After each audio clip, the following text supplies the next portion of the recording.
आपको ये सारे सवाल करने जो मैं सवाल दूंगा वो सारे सवाल इम्पोर्टेंट सवाल होंगे, ठीक है। यस तो सर। आपको इसे सॉल्व करना है। पहले तो करो सॉल्व स्टार्ट।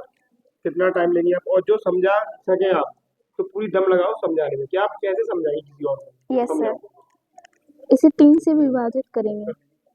एक बार, 2, 7, 5।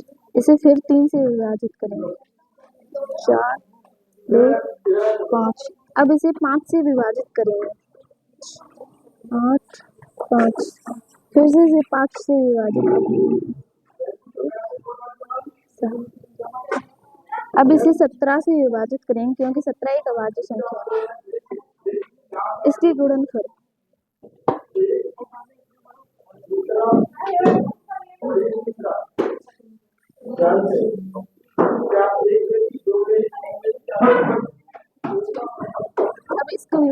अब इसको सॉल्व करेंगे। इसे 5 से विभाजित करेंगे।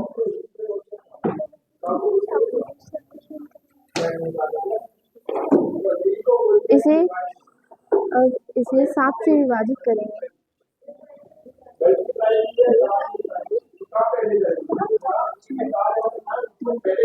अब इसे 11 से विभाजित करेंगे।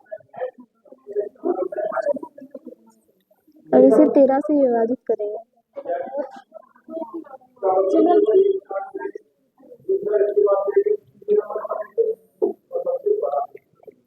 इक्वल 505। अब इसे सॉल्व करेंगे। इसे यह 17 से विभाजित होगा।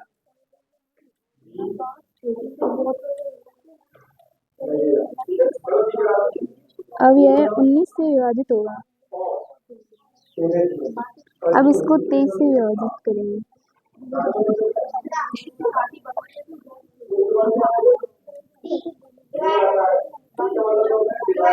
7429।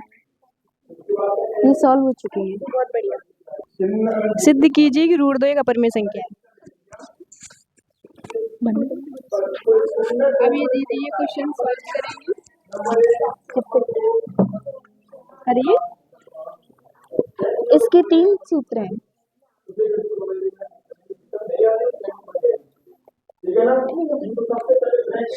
इसके 3 पॉइंट हैं। माना, इसके विपरीत,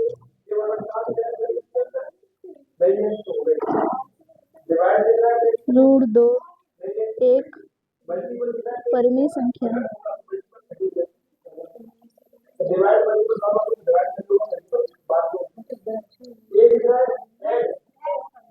तो इसे थोड़ा जल्दी लिख लीजिए। P/Q के रूप में लिख सकते हैं।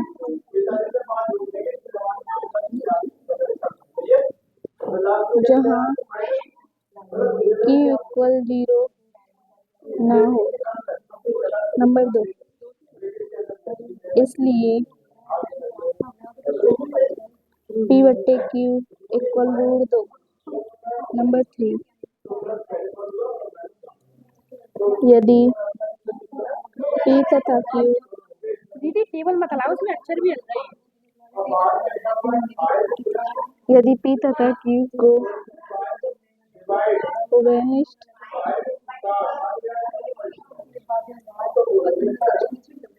गुणनखंड से विभाजित करते हैं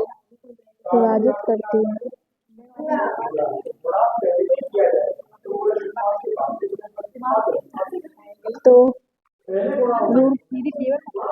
√2 = a/b प्राप्त होता है।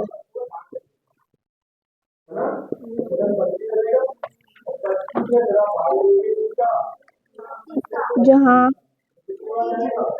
a तथा b से अभाज्य है।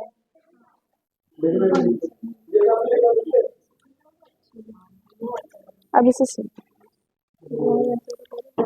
√2 = a/b, इनका क्रॉस मल्टीप्लाई करेंगे। √2 b = a, दोनों तरफ वर्ग करने पर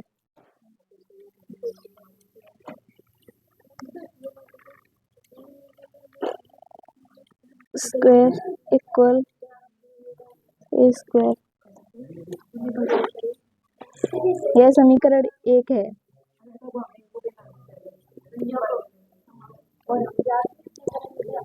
to B square equal A square, B square equal A square बट्टे 2। इसमें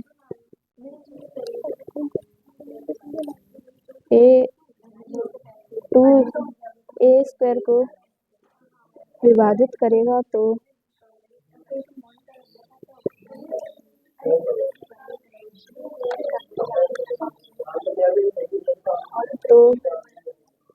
ए स्क्वायर भी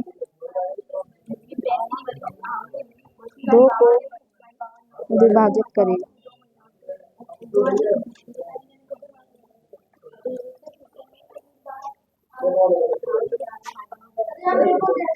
अब आगे देखते हैं। अब हम अगले पेज पर आते हैं क्योंकि पिछले पेज में जगह नहीं थी। ए बराबर 2c। समीकरण 1 में ए का मान रखने पर इक्वल 2c, दोनों तरफ वर्ग करने पर समीकरण 1 ये रहा। दोनों तरफ वर्ग करने पर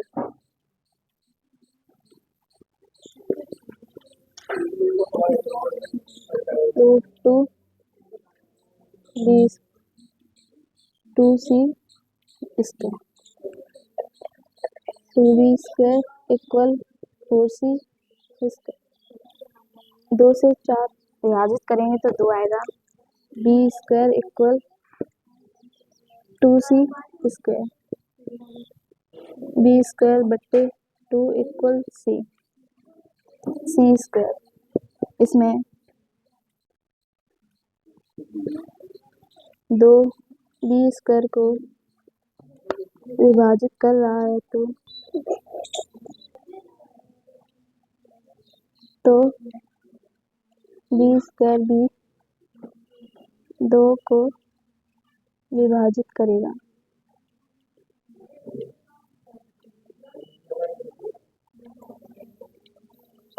अतः यह हमें हमारे विरोधाभास से प्राप्त हुआ है।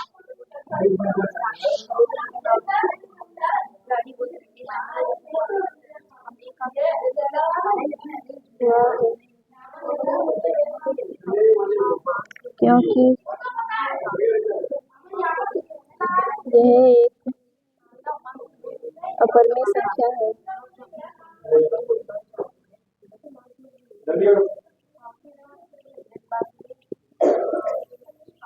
सॉल्व। क्वेश्चन दूसरा। पीछे 6 तो हम इसको 2 के विभाजित करेंगे। 2 एकम 2, 2 तिया 6, 13 से विभाजित करेंगे। 95, 7 एकम 7, 7 तिया 21, 13। 26 के फैक्टर 2 इंटू 13, 95 के फैक्टर 7 इंटू 13, तो 13 13 दोनों को कॉमन है तो इसका HCF आ गया 13। LCM 7 इंटू 2 इंटू 13, 7 दूनी, इसका मल्टीप्लाई कर लो, 7 दूनी 14, इसका आंसर आ गया 182। अगला क्वेश्चन।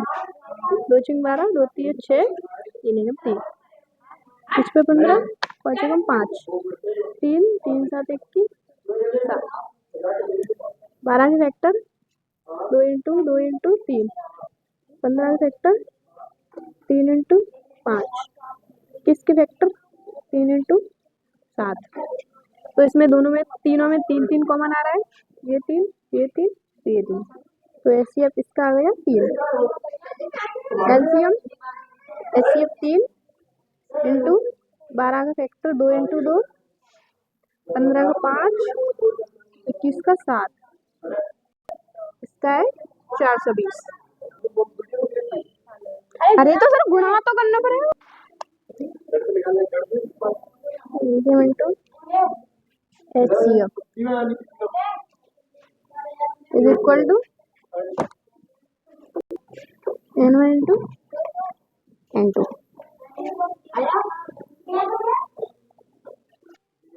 तेरह into 182 is equal to N1 into N1।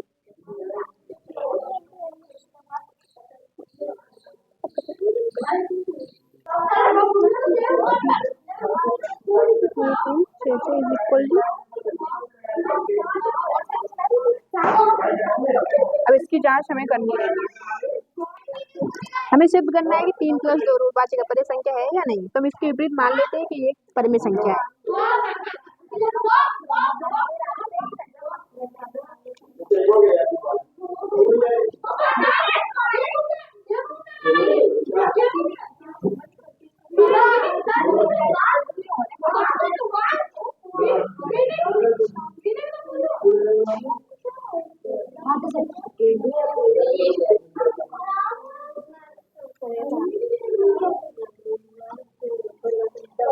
तो इसे P/Q के रूप में लिख सकते हैं।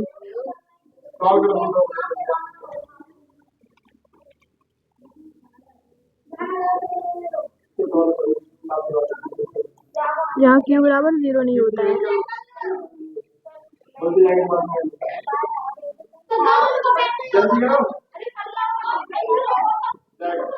इसलिए हमें P/Q बराबर 3 + रूट 5 प्राप्त होता है। यदि A तथा B को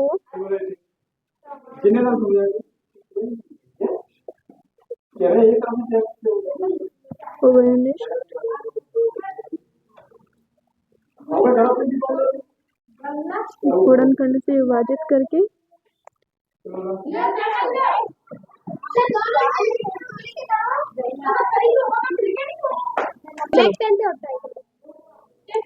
A/B 3 + 2 root 5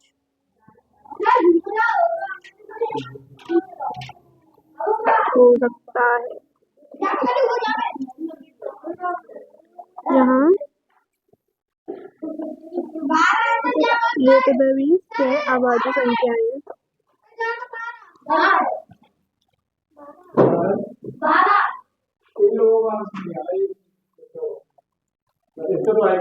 A/B is equal to 3 + 2 root 5। 2 root 5 is equal to A/B, इसे बराबर की तरह लाएंगे तो ये 3 माइनस हो जाएगा। इसका एलसीएम B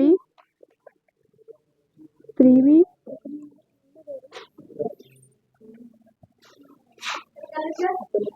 ये 2 2B के यहाँ आएगा। A - 3B 2B A - 3B बट्टे 2B एक परिमेय पूर्णांक है जो परिमेय संख्या रूट 5 के बराबर नहीं हो सकती।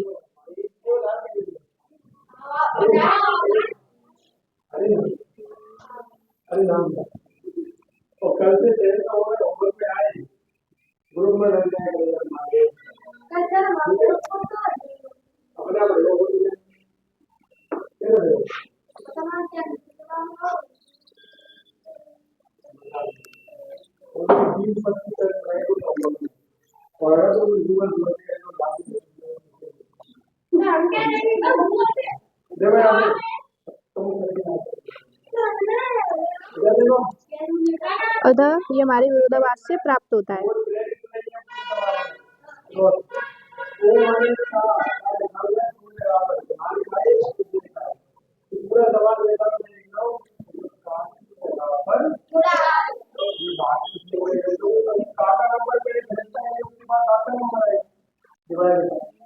तो पहले तीन प्लस दो रूट 5 एक परिमेय संख्या नहीं बल्कि अपरिमेय संख्या है ये।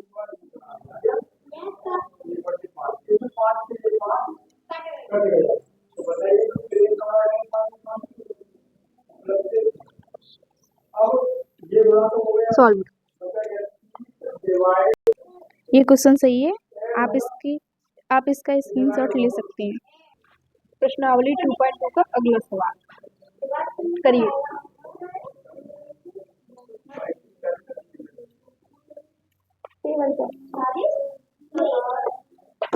अब हमें इसके फैक्टर ढूंढने पड़ेंगे।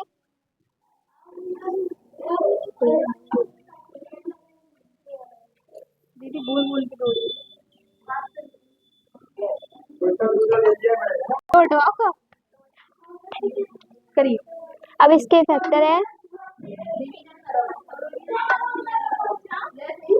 तो इसमें से 7 तो आ नहीं रहे हैं, इसका मल्टीपल करने पर या घटाकर या जोड़कर, तो इसके फैक्टर हम इसे माइनस का कर देंगे।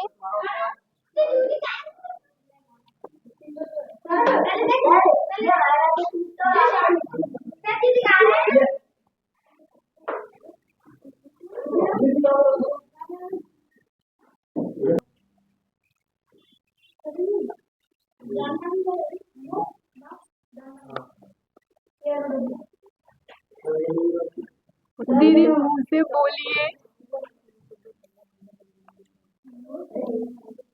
बस समझो।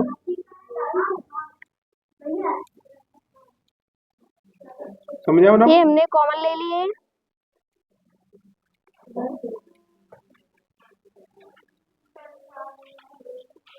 ये दोनों सेम थे तो इसमें से एक ही लेंगे।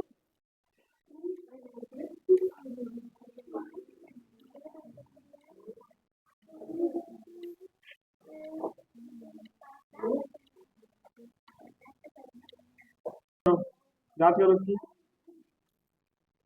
फिर मैं तो कुछ लिखाते हैं, बोले क्या इसकी जांच जो लिख रही हैं आप उसको बोलो मुझसे, ठीक है। Alpha plus beta equal minus B बट्टे ए और alpha into beta equal C बट्टे ए। ये योगफल ये गुणनफल। अब इसमें मान रखने पर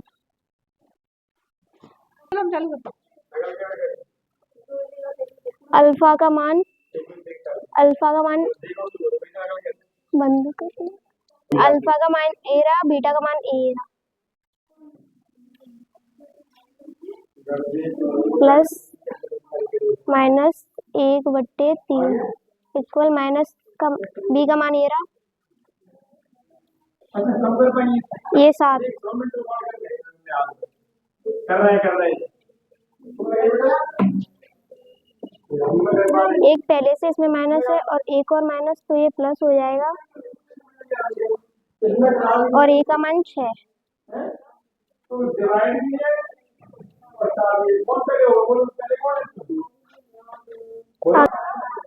इसमें माइनस का चिन्ह है तो माइनस का चिन्ह बड़ा होता है।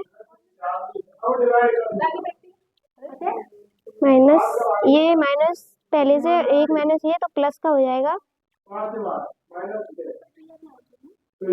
2 का 6 में भाग देने पर 2 3 6, 3 3 9 माइनस 3 दूनी 6, 1 दूनी 2 इक्वल 7/6। 9 में से 2 गए तो 7/6 इक्वल 7/6।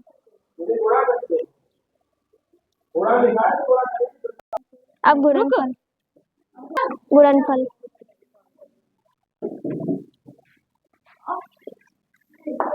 सी का मान ये रहा,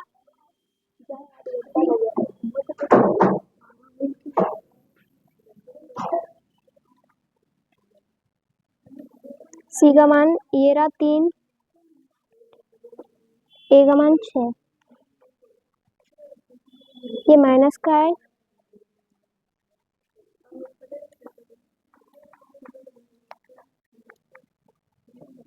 ये बराबर आ गया इसकी जांच।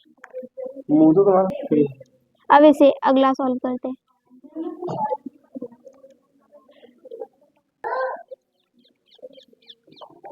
इसमें ये हम देख सकते हैं एक सर्व समीकरण के बराबर लग रहा है, तो इसमें इस पर हमें स्क्वायर हटा के t बराबर √15 हो जाएगा। अब अब इसमें a प्लस बी वाली सर्वसमीका यूज करके टी स्क्वायर माइनस 15 और टी स्क्वायर माइनस, सॉरी ये गलत हो गया,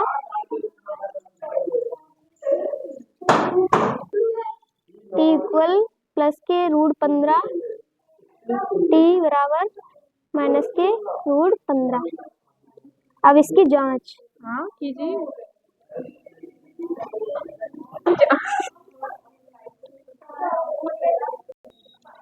ये योगफल गुणनफल ये फॉर्मूला लिखा है, अब डायरेक्ट करते हैं। अल्फा प्लस बीटा इक्वल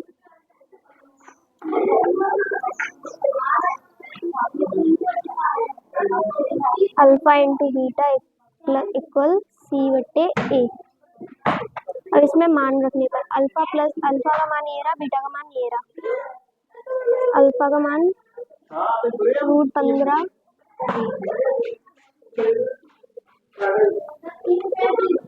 ये माइनस के रूट 15 इक्वल माइनस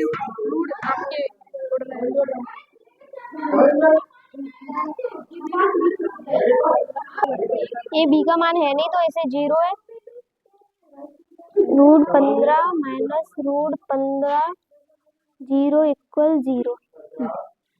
अब गुणनफल अल्फा का मान रूट 15 इंटू बीटा का मान माइनस रूट 15 इक्वल, इसमें इसका मान है नहीं, सी का मान ये रहा और ए का मान ये माइनस की है। अब ये ए का मान, अब इसमें से इसका गुणा करेंगे तो ये 15 कॉमन आ जाएगी, इक्वल माइनस 15। ये एक मानो या ना मानो एक ही बात है।